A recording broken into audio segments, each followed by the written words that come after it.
September we met. I could tell by your smile. You had the God of high school कहाँ से कहाँ पहुँचा। इस episode में तो आपको अच्छे फाइट के साथ स्टोरी भी देखने को मिलेगा और डायरेक्शन ऑफ फाइट सीन्स सब कुछ इम्प्रूव कर रहा है the God of high school. और यहाँ पर अच्छी तरीके से प्रेजेंट भी हो रहा है ये एनिमे। और इस एपिसोड में इतने सारे इवेंट होते हैं कि मिस्टर पार्क को टूर्नामेंट टर्मिनेट करना पड़ता है। तो आप एंड तक ये वीडियो ज़रूर देखना। सो आज हम the God of high school episode 11 explain करेंगे। सो दोस्तों सब्सक्राइब करें ताकि हमें सपोर्ट मिले। 18-20 वीडियो हुआ है पर सब्सक्राइबर 200 है, तो सब्सक्राइब करें ताकि हमें बूस्ट मिले और वीडियो बनाने के लिए। और इस बार लाइक एम रखते हैं 50 लाइक्स का। होप कंप्लीट होगा पर सब्सक्राइब ज़रूर करना। सो एपिसोड 11। सो शुरुआत में हमें 9 टेल के बारे में बताया जाता है, मतलब की के बारे में बताया जाता है। और हमें बताया जाता है कि पुराने मिथ्स काल में हेवन में एक 9 टेल फॉक्स स्पिरिट हुआ करता था, जिन्होंने 1000 साल ट्रेनिंग से पावर हासिल किया था और उन्हें लॉर्ड ऑफ हेवन के प्रोटेक्शंस के लिए रखा था। और इससे बहुत से संकट टल गए थे, पर इससे लॉर्ड भी भयभीत होकर फॉक्स स्पिरिट को समाप्त करने का ऑर्डर दिया गया। और इस धोखे से फॉक्स स्पिरिट वाले गुस्से में आधा हेवन को ख़त्म करके पृथ्वी पर उतरे।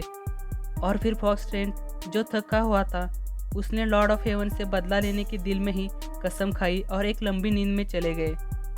और फिर ओपनिंग सॉन्ग शुरू होता है और फिर हमें पार्क और मोरी के टूर्नामेंट फाइट दिखाया जाता है, जहां पर पार्क अपने नए फॉर्म में फाइट करता है और उसका उस 9 टेल पावर के प्रेशर सबको महसूस होता है और उसके उस प्रेशर से जॉन पर भी इफेक्ट पड़ता है। और फिर हमें मिस्टर पार्क को दिखाया जाता है जो उस प्रेशर के बारे में बात करता है। और इसी बीच वो नॉक्स का लीडर जाने की बात करता है, पर मिस्टर पार्क उसे कहता है तुम्हें क्या लगता है मैं तुम्हें जाने दूंगा।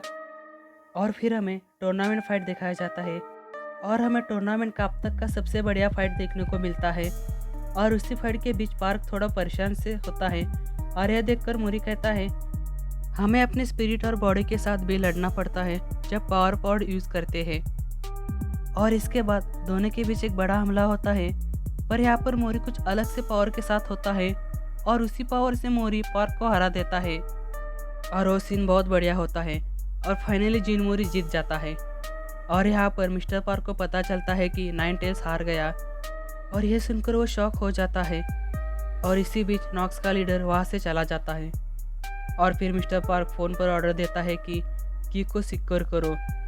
और फिर यहाँ पर हमें पार्क को दिखाया जाता है जो ट्रीटमेंट ले रहा होता है। और फिर यहाँ पर मोरी आता है और वो उसे उसके ग्रैंडपा के बारे में बताता है।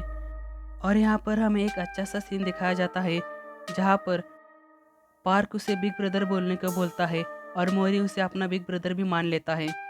और यहाँ पर जवान बेड से बाहर आता है और वो ताइक के साथ फाइट करता है और ताइक यहाँ पर समझ जाता है कि उस प्रेशर का यह इफेक्ट है। और वहाँ पर जवान की फ्रेंड आती है और यह देखकर ताइक उन दोनों के ऊपर हमला करता है। और वहाँ पर जवान उसकी फ्रेंड की हालत देखकर वो एक बड़ा सा मॉन्स्टर में ट्रांसफ़र होता है और वो सबको अंदर लेता है और सबके साथ फाइट करता है। और यहाँ पर वो पार्क के फ्रेंड्स को भी लेता है। और उसी समय जवान की फ्रेंड उसे समझा रही होती है, पर ताइक उस पर हमला कर देता है और उसी हमले में पार्क के एक फ्रेंड का हाथ और दूसरे की पैर चला जाता है। और उसी बीच यहाँ पर नॉक्स का लीडर आता है और हमें यहाँ पर कुछ 6 सेगमेंट के मेंबर्स को भी दिखाया जाता है। और वो नॉक्स का लीडर कुछ तैयारी के साथ आया होता है जो हमें अगले एपिसोड में देखने को मिलेगा। और यहाँ पर पार्क को फिर से बहुत गुस्सा आता है और वो ताइक पर हमला कर देता है और दोनों के बीच भी बढ़िया फाइट शुरू होता है। और यह सब खतरनाक इवेंट्स देखकर मिस्टर पार्क टूर्नामेंट टर्मिनेट कर देता है और इसी के साथ the God of high school episode 11 खत्म होता है। पर एक बहुत बड़ा हाइप के साथ इस एपिसोड का एंड होता है। तो दोस्तों 50 लाइक्स करना और वीडियो कैसा लगा नीचे कमेंट्स करके ज़रूर बताना।